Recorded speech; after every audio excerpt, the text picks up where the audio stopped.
but the problem is people they are concerned about what they like. If it's nice, they will finish it. But if it's not nice, I don't care. If you put the Singapore chicken curry here, I will not eat. Then we need to dismantle this issue of there's a problem needing to be aesthetically pleasing in order for us to eat it and look shit inside. Eventually, our food is going through Tinder right now.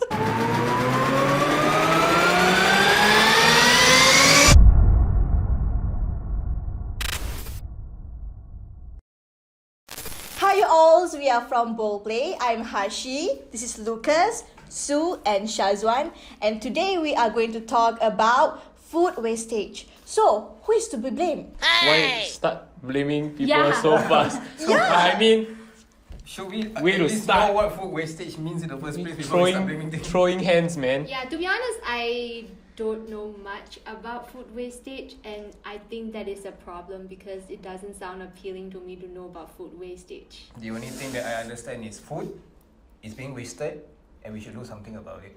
But what is that something? So that's why we're trying to discuss today lah. So the idea of food wastage is something I would say my mom's nightmare. At least from my understanding as a Malay, the understanding of sustainability can be seen from our food. Kidding, guys. Carry on. What? You are? Tune in for Chinese privilege soon. You will never be enough. As a Malay, from what I understand from my family's upbringing, sustainability is something that the Malays have always been doing throughout all these generations. So what we did, especially for those who happen to be staying on the islands like my mum, foraging for food. Foraging is in itself an idea of how we are supposed to respect nature is one thing, and at the same time how we treat nature as our source of sustenance. So from that kind of angle, when we take the food that we take from nature, we always have this subconscious, we only take what is needed.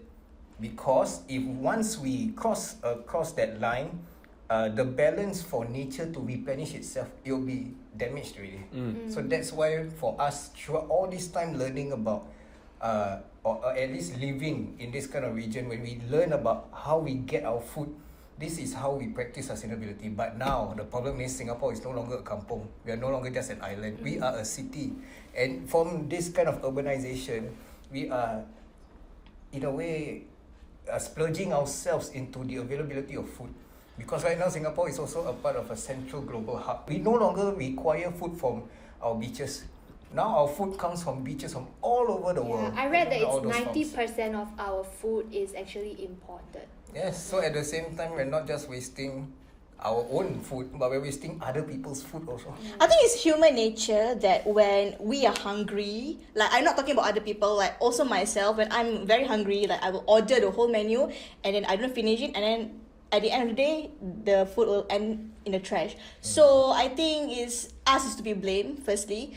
And what you say is right, we have to minimize like what we need instead of what we want. Like in Malay, like we call it the gelojo and tamak lah, you know. We have to, What? means greedy, yeah. I'm gonna go. I forgot to translate. No, it's fine. I inferred. Gelojo and tamak With my means greedy. inference skills, I did it. But for me, I'm quite passionate about this topic. Okay, so for me, if you have never thought about food wastage and you've never thought about what food you're throwing away, it means that the kind of life you have lived is privileged. I mean, which is fair. I mean, it's our goal to live a privileged life. But having been in my upbringing, I'm going to bring up my upbringing. I got the opportunity to travel to many countries and discover, usually go to the places that people don't usually go for tourism. So I have my godparents, they run charities in different countries, and my parents, they actually live in Vietnam now. So I have the opportunity to actually visit a lot of these centers, schools, orphanages, and really see for myself what the level of poverty is like in our neighbors, like in the neighboring countries. And when you grow up seeing people your age having to dig through the trash of a fast food restaurant, take that food back to their house, refry it, and not eat it, and sell it and people buy it in that community, and to them that is like the norm. I mean, that's how much they treasure food. And you see in our country, people just order more, to the point that it's just to me, in my heart, I feel it's disgusting. So if you guys know me personally, I'm not a joy to eat around. Okay, I don't usually order much. I don't even eat out as much as I can. I try to cook at home because I get to portion my meals. And I'm very open about if I have leftovers, I'll call the waiter to pack it up. I mean, it's embarrassing to some people, but I feel if you are embarrassed sitting next to me and I'm packing my food home, we are not meant to be friends, because that's me and that's my personality, and that will never change. Yeah. So in fact, my family members, they call me the scavenger, because you can put anything in the fridge that you may not want, it will disappear, because I'll be there to find out, and I'll put it in the microwave and I'll eat it. I think we are very spoiled. Yeah. We don't know how to value and appreciate the food, because it's very easy for us to get it. Like, we can just throw the food and then never mind, it's not nice, we can buy new food. It's very easy for us to like throw and get it. Yeah. But for other countries, like you say, for example in Palestine, right? Every day the kids, they are begging for food. You know, like they live in hunger, they are starving. And once they get like just a small piece of bread, they are happy. But for us, like, if you put the bread there, like, what's that? It's just a bread. So the different people, how they value the things, I think that we need to learn how to appreciate more and be more like I forget the word. One eternity later. Grateful. Yes, grateful. Yeah, we need to learn how to appreciate and be grateful with what we have. I think it's now that you guys share, then I just kind of I just recall like, wow, like I've been really living that privileged life, because when I was young, like food wastage is a huge part of like our culture. It's not never to waste food, like even, you know, like can't even leave 2 grains of rice, must finish everything. And but the thing is, like my grandma, when she like migrated to Myanmar, they were very poor and they didn't even have rice to eat, so she would just actually drink the rice water.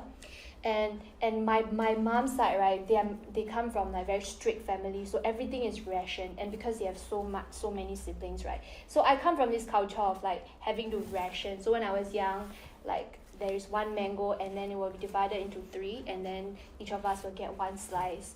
With that said, because we're talking about food wastage in a personal level, but in a macro level, there's also food wastage that happens in supermarkets or restaurants, which are actually not, I mean, it's beyond our, do you think that that's beyond our control, what the like larger corporations do with the food wastage? Stop it. Get some help. Wow, there's macro issues really. Yeah. I feel everything that all the issues that we are facing now, it has to start with us. Be it recycling, food wastage, sexuality, or whatever we have discussed. It has to start with us, like racism, privilege, how we see the world. If it's such a cop-out to say that what I do is, it doesn't matter, I'm just one person, I won't change the world, I won't change whatever. But if I start recycling, if I start,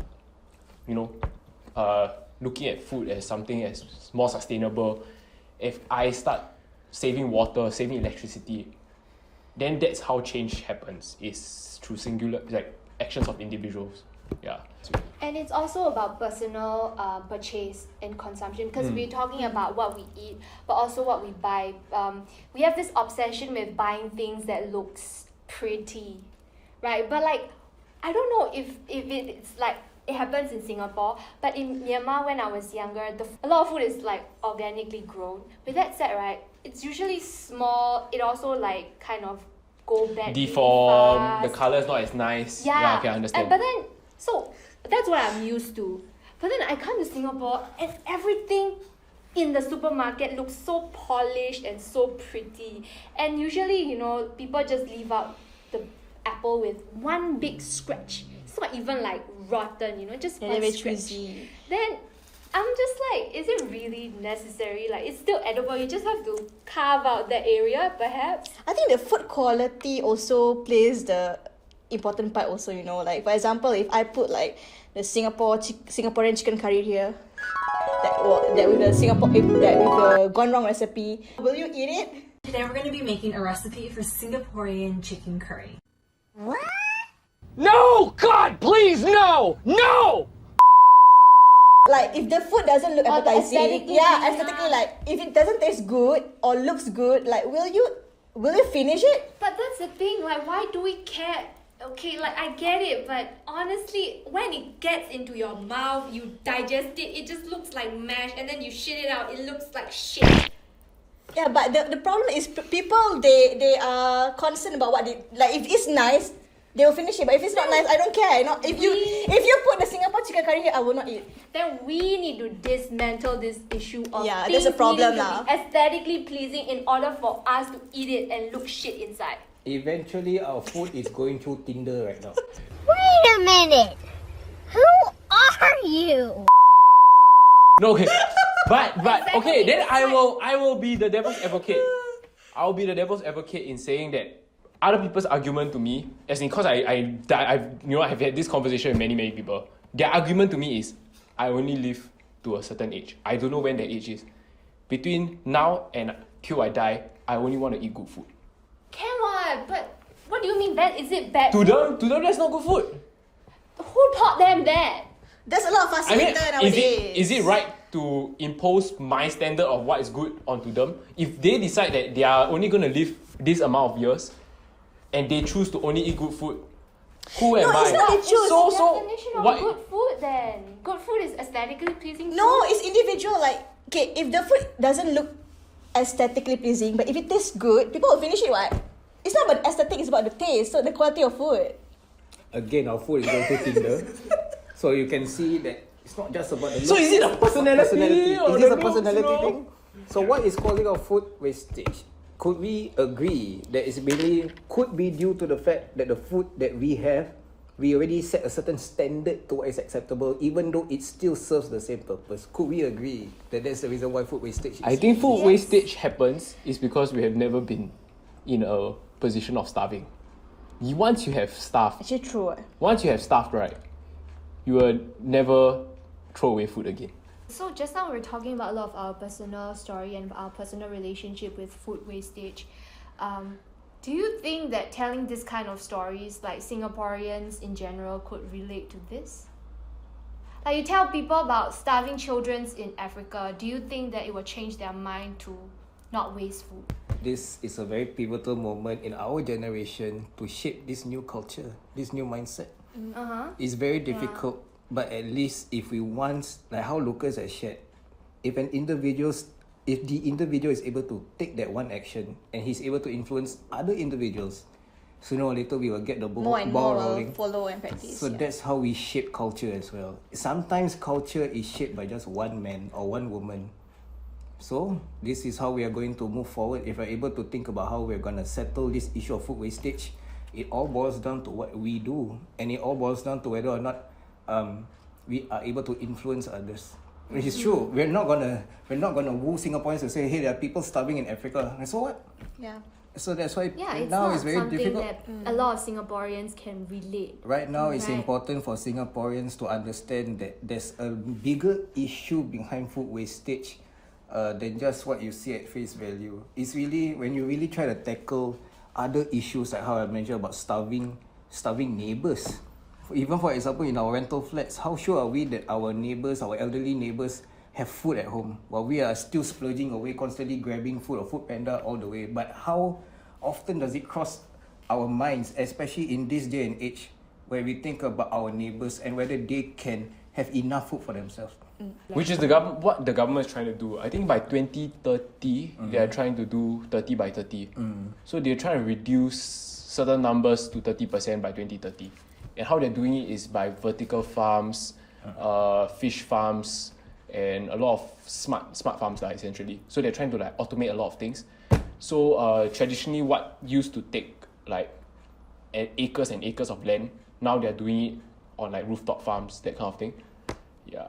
So we have we can actually produce our Yeah, own become food. more sustainable. Okay. I forgot So that will lower the carbon footprint in terms of transportation and bringing it through the customs and everything.